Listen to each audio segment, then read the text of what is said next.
Welcome today. Welcome, Chelsea. Yay!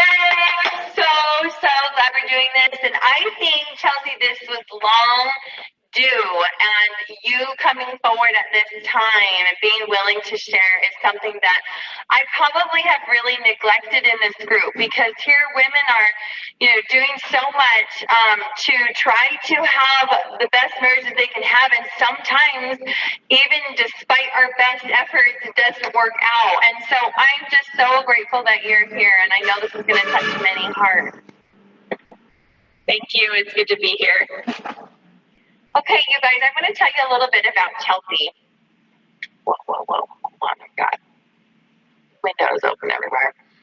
You guys, Chelsea is amazing. She's so amazing. She's the co-founder and lead web developer at her company, Chelsea and Rachel. And they help. So okay, let me just read a little bit of her bio to you. So she graduated at Pepperdine University with a degree in design, and then worked at some of the top agencies in the Los Angeles area, allowing her to get a better feel for what large companies need in their designs. And so then she went on to found Chelsea and Rachel Co. And she specializes in creating the sleek and effective websites. And talking to her, you guys, she's so humble. But she has actually spoken to audiences all over the country, including audiences over 1,000 people at a time, including hosting lives that are over 1,000 people at a time. Her company has a team of 20 employees, and her business has built over 200 websites in 7 years. It's amazing. Chelsea, tell us a little bit more about your company, because I know it lights you up so much. Oh, well, thank you. Well, my company was founded with me and Rachel. We're both moms, but I have 2 kids, she has 4, and we kind of just started it from an idea of wanting to serve brands differently and be able to be holistic in our e-commerce approach. Like, I had a design and development background, she had digital marketing and strategy, and we kind of came aligned to just do that and serve one customer at a time, one day at a time, and it's grown in 7 years to where we're at today, and I'm super grateful for it, especially through my journey with everything within life that you just never anticipate or expect. But yeah, it's been a lot of fun to just serve a lot of clients and see what's possible in the e-commerce space. And COVID was a busy year for us, for sure. Right, because all the transition to online, right? Yes, a lot of transition to online. It also was with the culmination of my personal story in divorce and just in general how all of that accumulated. Like, abuse was up, a lot of things were up in the year of COVID, so it was a lot of just things kind of came to head. I mean, we all have COVID stories, I'm sure, and I was trying to do all the things, work full time and have 2 kids homeschooling and do this and just figure out life. And at the end of the day, I think what was I was grateful for about it was trying to figure out, okay, now I am thankful for the work that I do, and I am able to do it anywhere. And I never started it in that way. It came just kind of from an idea and a dream, but it has supported me in a way I needed to, especially through this season, which has been great. Wow, that's incredible. And I feel like that does kind of just transition us right into like that, it's so cool. And I love hearing about, business success and women in business. It just lights me up too. But what we're really here to talk about is how someone like you, who is this powerful businesswoman, has actually been through something really devastating, and how you've come out the other side of that. And that all was happening at the end of 2020, right? Yeah, it was. And the interesting thing is, so like, I come from a legacy family where divorce wasn't in our family. I also come from a long line of stay-at-home moms. I'm the first woman in my family to really go this entrepreneurial route and business route. So there's a lot of like inner just like beginning stuff that was really a challenge. And in my own journey of this, like, because of just, there's a lot of shame around divorce. There's a lot of stress about that, but like, I know in my heart and like who I am that I did everything possible to keep our marriage together if it was salvageable. But at the end of the day, it takes 2, and I had to get to the point where, okay, this is not healthy for me or the kids, and how do you move forward out of that when you never think it's going to be something that you really deal with. And my story was very intense and dramatic. There was domestic violence and a threat on my life, so I literally just left with a backpack and my kids, and left even my phone and stuff behind because it was being tracked. And in that reality, when you're in the trauma and you're just in the, like, you don't know or can think ahead, you're just like, this moment, this day, like, and I happen to have like my sister and friend come alongside and support to help me get out at that time, because that's the other scary thing when you have to leave in a sudden way. Like, there's a lot of stuff around that. And then dealing with the aftermath of like, okay, what does it look like to get into therapy, to get some real help, and to be like, how do you unravel this mental thing? And honestly, when I left last year, I did not think at that time that it was like the end of my marriage and like this whole new beginning and different chapter of my life. Is what has happened, and I'm so grateful now because I have a new beginning and new freedom and stuff. But I was in like trauma mode, walking on eggshells, trying to just do all the things I couldn't even think beyond just like this moment of getting one step forward. And now, like, it's the hardest and most interesting part is just like, how do you be fully heart-centered and yourself when you're having to deal with stuff or traumatic situations, and just give yourself, like, one of my mantras right now is giving myself grace, giving grace over my kids and over this whole season, because at the end of the day, like, nobody wants to go through this. There's pain in different ways, but how you handle it and how you let it affect you, I think, is something that you can have some control over, and also be able to thrive in the midst of it. So that has been my statement, and through therapy and a lot of it, I have been able to really identify a couple of things. One, I knew even through all the craziness and trauma, I didn't want to speak bad about my ex-husband, because he's always going to be the kid's dad. So I put that kind of in my heart of like, that's just what I'm going to do, whether he does it or not. That's the reality. The second is I also wanted to be clear on being strong for my kids. And sometimes that looks like just having moments to cry. And sometimes that looks like just being real about emotions and being like, I don't know what tomorrow holds, but I know today this is what we're doing, or this is the routine. And I think on the third thing, like, it's just for me, it was showing up like, and being okay with, like, even though with my work and stuff that I built, I was so grateful for, I had to let go of things and let go of control of some of that, because I didn't have time and I needed to go through my own kind of recovery on it. So I think there was a lot of things that as women, and when you're a strong woman and trying to like do all of the things, or you're used to doing all the things, it's hard to just get to that point of like, I'm not supposed to do it all. How do I get help around me and get a support system and get community of people when you're not used to asking for that? So I think that was one of the big things to overcome too. Some of it. So good. And it's such a journey, right? I do want to address the audience for a moment here. If you're watching and you're here with us, please say hi in the comments. And if you have questions for me or for Chelsea, you're like curious about pieces of the story, or you're curious about, different pieces of tools that have helped her, please put those in the comments, and we'll circle back to the comments at the end. But Chelsea, what do you feel like, as a soul-centered, heart-centered person, and you've always been that way, I know that about you, even though I haven't known you your whole life, I've only known you since the beginning of this year. You're the kind of person who never wants to fall into victim mentality. And I know you have a really strong faith.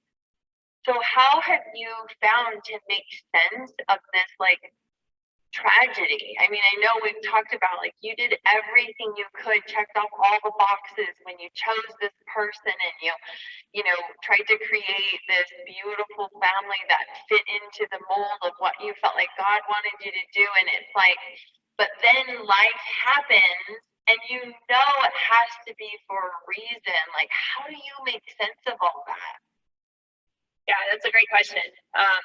At the end of the day, I don't think you can make sense of it. I think all you can do is trust that, like, because faith is important to me, I was just like, I don't know what is going on or why this is the case. I don't know why, when I thought this is going to be my forever story and we're going to have this, kids and grandkids and the whole thing together.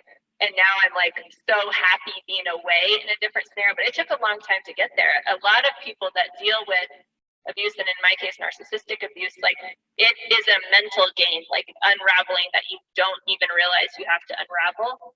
So I think to that point of making sense of it, for me, it was therapy was very helpful, but also just being clear of having people to talk to. Like I got into coaching right away. I got into things because you need to like have this grounding of knowing, okay, I'm not crazy. This was a bad thing, or this was like a real situation.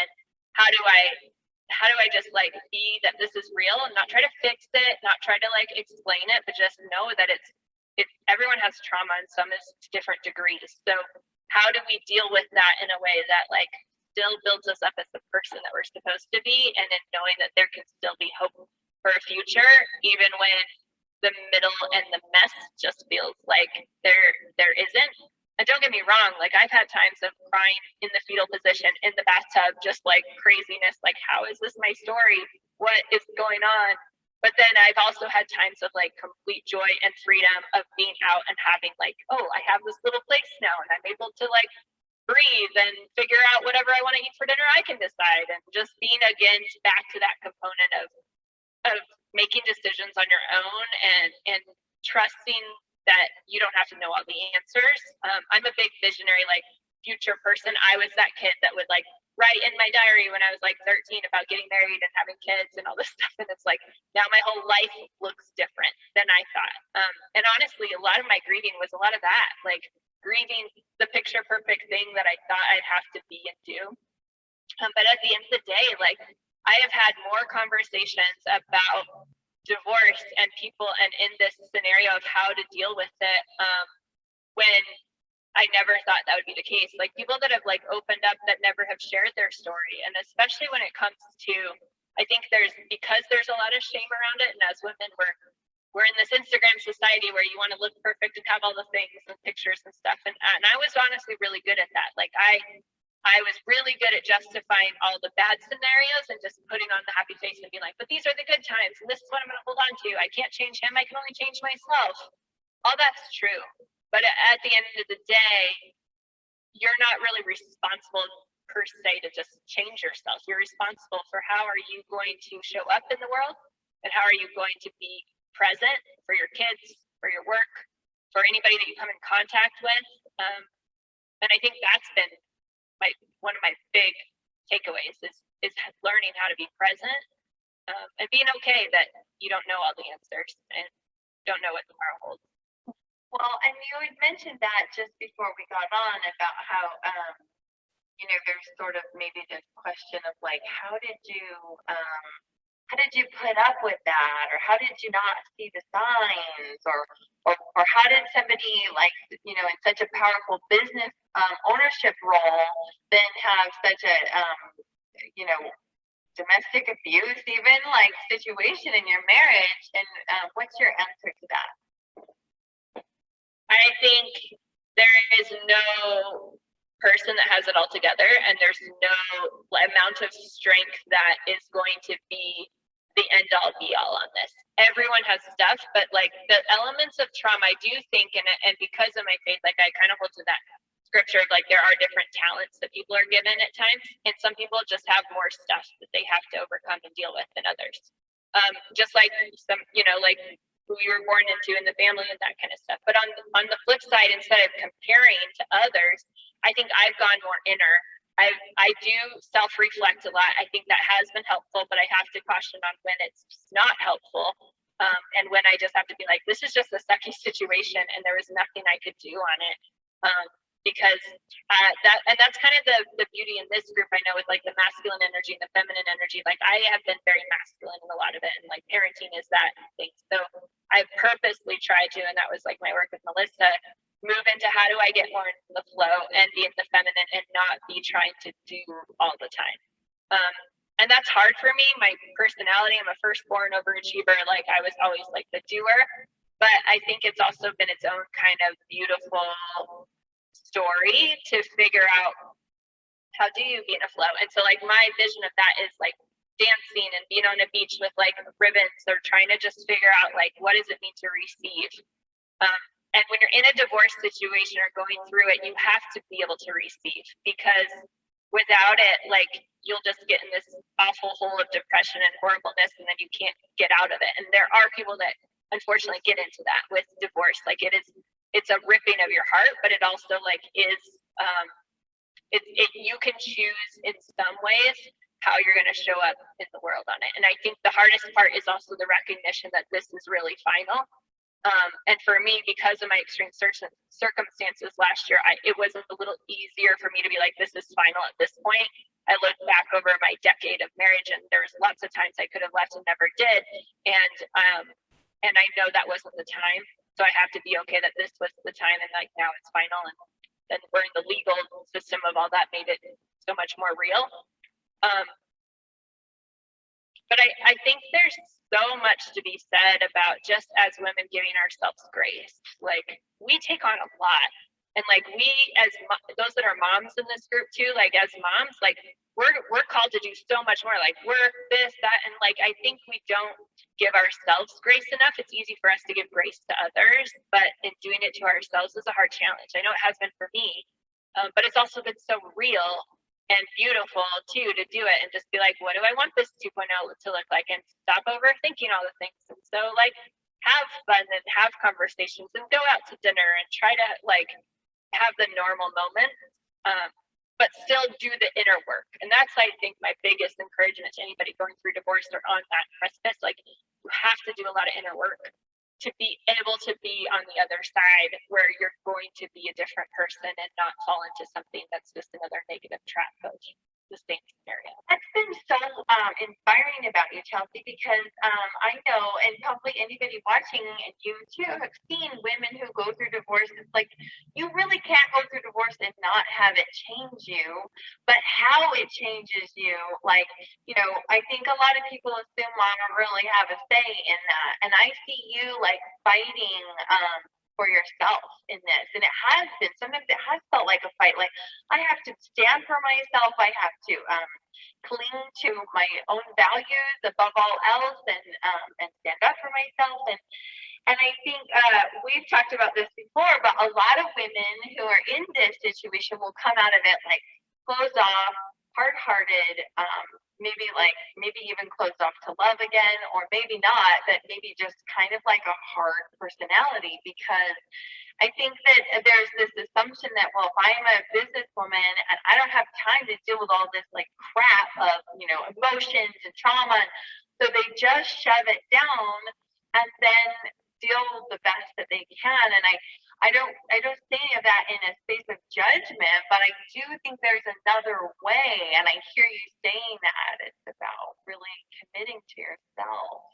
Yeah, I think there is another way. And I think we need to have more conversations about this, because I understand why people go on the extreme side and then just hate men and do this like whole like anger woman side of it. But I also knew I didn't want that to be me. And I think one of the hardest things too has actually been, and those that are going through it, is just the change of complete life, like friends. I have a really close friend that like, she just couldn't handle me going through this drama. So she said, I need just time away on it. And that was really hard for me, because it was right when I needed my friend the most.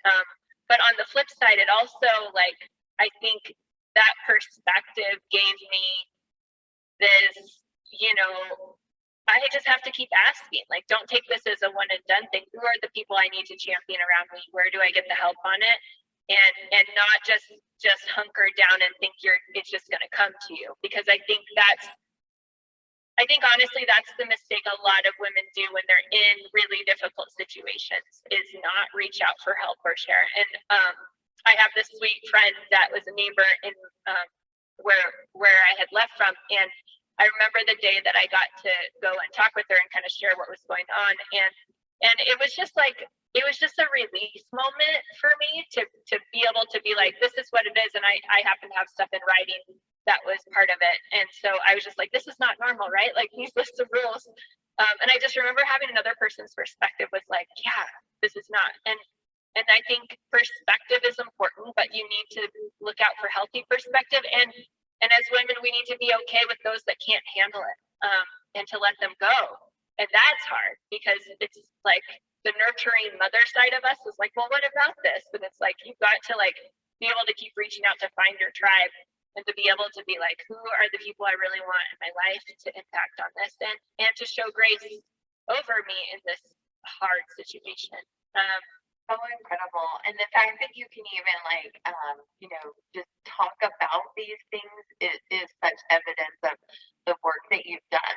So like find that healing and yeah, it makes me think about Jesus Christ and for those of you who, maybe don't necessarily know what that's about, like Christ always promises us that we can heal.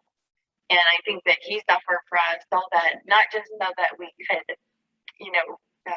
put aside or be clean from like the things we've done wrong, but it's actually so that we can like be the fullest person we're meant to be. And I see you like daily accessing the atonement of Jesus Christ to step into the truth of who you are, just by so many reasons to be like, screw it all, and whatever, like, go off the deep end, right? Off the deep end. Yeah, honestly, because like what part of my story, I also dealt with spiritual abuse. And so that was hard because I do have a deep relationship with Jesus Christ. And that's part of me, but I've been wrestling with this. Like, I understand where people are just like, F it, go off the deep end, like, totally get that. There's, part of that. And I think for me, the reason I probably didn't and still have this is like, I'm trying to explore what does this look like in a 2.0 version and in grace. And you look at the Bible and everyone's messed up in the Bible too. So like, it gives you a little bit of a grace there. It's like there's nobody perfect anywhere. So why am I trying to be, and I think that has been freeing in that component. And honestly, even though there was there's incredible hard stuff through some of it. Like I'm still proud of like my story of where I came from in some of this perfectionist drive and in these moral choices I made and in these choices for faith and life. I am grateful for that. Even though my new 2.0 is looking different, I still want to make an impact. I want women to also open this conversation more because I know for myself for a decade, I didn't talk about this at all.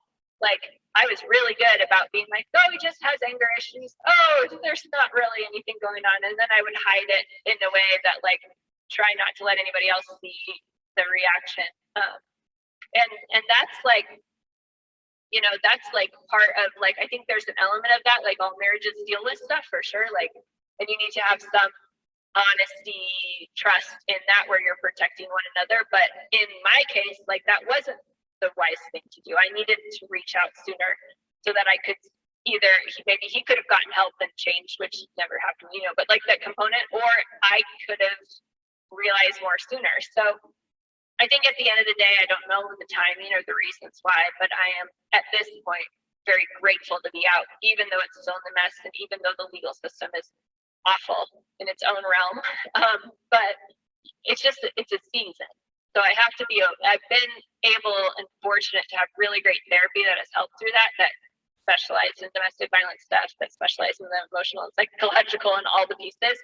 So I've done a lot of that work, but I still have a lot of work to do. So I think the biggest thing as women that we can't ever think we arrive fully in not doing some of this work because it's a life. And I heard someone say this really well, and this has stuck with me. Like death is final, but divorce is forever. And that was hard to hear, but it's also very true. Like divorce in my scenario, it's forever. Like I have kids, like I'm going to have to deal with them for my kids' life. Like, and just how to also have grace about that is just part of my story. And it doesn't define me or make me this like awful person. But on the flip side, like what can I learn to do and be better for my next new season of life in 2.0? And if I get married again, what would that look like? How do I be in alignment with really who I am, so I can bring the best of me to the table, as opposed to always feeling like I'm not enough. So I think there's that, but I do think it's a massive decision and a hard one, but there are people and situations like that divorce is just necessary. And as a woman of faith, that was very hard for me because I thought I didn't that wasn't an option. So to now be on this part of it, it's like I do feel grateful, but you just have to know like the struggle is going to take a lot longer and be a lot harder than you anticipate. Just like doing a renovation on a house, right? It's always going to cost more and take longer. It's like that. Yeah. So, and I'm curious because you've taken a different approach than I think most people. Like it's an anomaly a little bit. You knew this going in that you were the first person going through a divorce actively that I had worked with before, as an intimacy coach and as a feminine, with a feminine intimacy focus. So I have a couple questions for you about that. Why? What do you, in your mind, how did coaching versus therapy serve you differently? Because you did both, and how did you see those as serving you in two separate ways? Yeah, for me, I needed to have some hope that there is something else we can really grow to. And a heart desire of mine is to have a really deep, intimate relationship with someone. And even though I'm going through the awful scenario of a divorce, I wanted to be able to heal that in a way that would allow me to bring that right person in the future. And for me, I think I needed both therapy and coaching because it gave me hope for what's possible and more of a vision. Like therapy is really great. You're talking through the issues and you're getting some breakthroughs on past stuff that you have to heal. But coaching for me is more the visionary. What does this look like? Next step. How do you presently wholeheartedly live at this moment in a way that that is in alignment with the values that you want and with what you want to create. So it's almost more of the creative, co-creating space that I think has really been beneficial in my scenario. Whereas therapy is more of kind of CPR stuff in its own way. It's oh, this is what you dealt with. This is why we should talk about this. And I think in your situation too, having a therapist is vital because you were going through PTSD, you were going through legitimate trauma, you dealt with someone who had legitimate mental health issues. And so parsing apart some of that stuff from a really clinical standpoint, I think is so valuable and important. But then like you said, okay, I can deal with these past things and working through trauma pieces, but then what about how I'm creating my future? That's amazing, Chelsea. You're the top 1% of the earth is what I say about all my clients, but really you, it's to go, I want to be so heart-centered. And one of our little kind of funny things that we would say is Chelsea doesn't want to come out and be the bitchy CEO. She wants to be the soft, kind, powerful CEO. Yeah. And I mean, therapy and the clinical work is nice and labels can be helpful at times, but I also think they can be limiting if we don't give vision of what does it look like to be feminine and move. And yeah, I didn't want to be that hard woman out of divorce who was always depressed and hated men. I didn't want that. So I knew that, and I just didn't know how to really get past. So that's where coaching was really helpful to kind of be okay, what do I need to let go? How do I be this so that I can call in and be more present in the person that I'm supposed to be in this way? And honestly, I think it was also helpful in the trauma because my kids are going through trauma too. I did trauma bond and stuff, and I needed to show up for them sooner. And the only way I could do that and be a strong mom, I think, was having the extra support. And for me, I needed to have hope that there's other ways that we could do this and call it in. And that's where I think coaching was very helpful on making sure that okay, what does it look like to be feminine and to move forward in this way? I think as we wrap up, and again, just speaking to those of you who are watching, if you have questions or anything like that, now's the time to put those in there. And as we'll wrap up, and just so much gratitude for you, Chelsea, for showing up in this. I want to ask you, I think, one last question, which is really more like a question of the heart. And so let's take a deep breath together. Okay.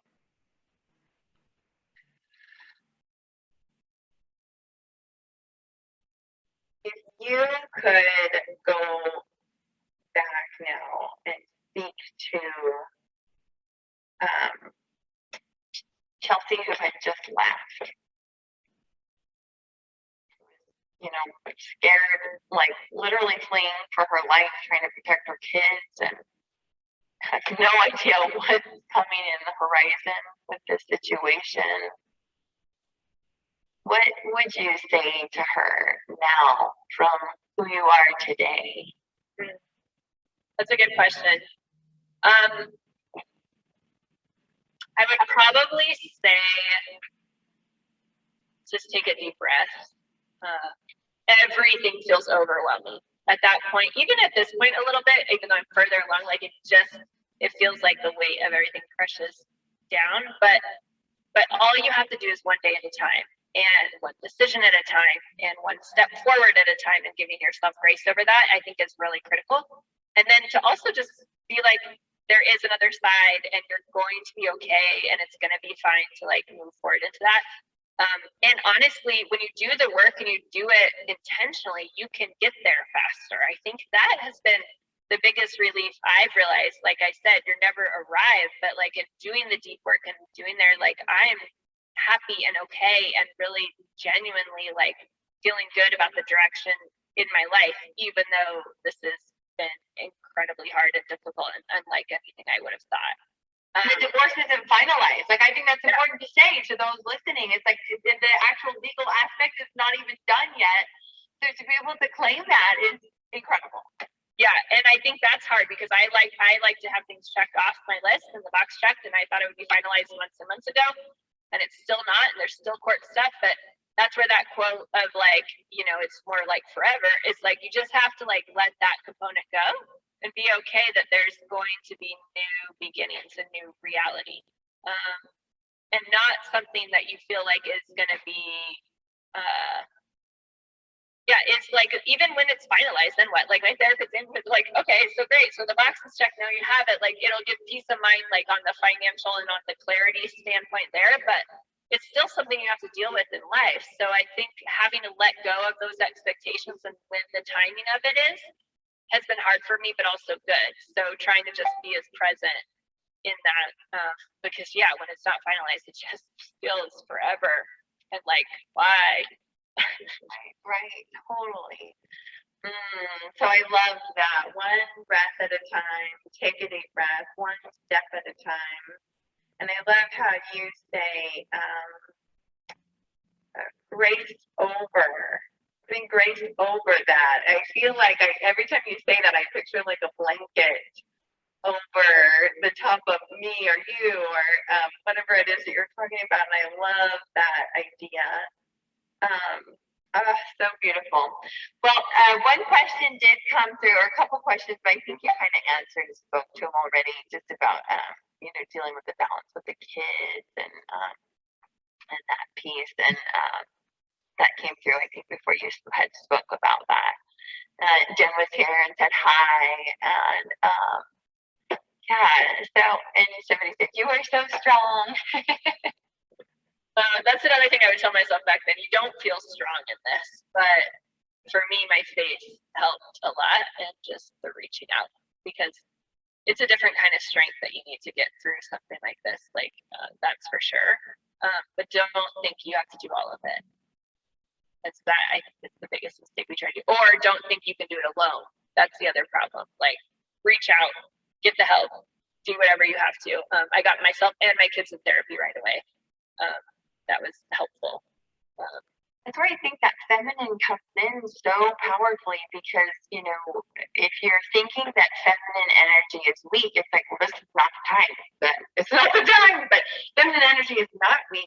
But what it allows you to do is access the power of everyone around you too, to like, receive the help, receive the support, and be carried and be able to flow through this, and not let it wear you down to all that's left is the ugliest parts of you, before you're like, okay, I'll finally take help. Like, you're like this radiant goddess, like, okay, I'm gonna just flow through this day by day. Like, I think it's about like, it's like taking divorce like a queen would take divorce, That's what I see in you, Kelsey. Oh, I'll take that. I'll be like, yes to the queen. Queens have gotten divorced before, so. there any last pieces that you would share to someone listening who's going through divorce? I think just be encouraged and don't feel like you have to do it all alone. And be encouraged to call in new joy and new relationships and new people when the time is right. So I think that, and then it's really okay to just put on angry music and go get super mad in the forest because you have to process it. And you're like, what the blanky blank. I'm not a cousin person, but I did in all of this because it was like, wow. But just be okay with that too. So, and then take one day at a time. Don't feel like you have to have it together or know what tomorrow is really going to hold, because you won't. And it's probably going to change. So, what's on the schedule for you for the rest of this week? Some work calls. I'm getting my kids. They were visiting their dad, so we're flying back on Saturday, and trying to be present for school starting and all that kind of fun stuff as much as I can. I know I'm going to have to unprogram them a bit because that's the nature of I have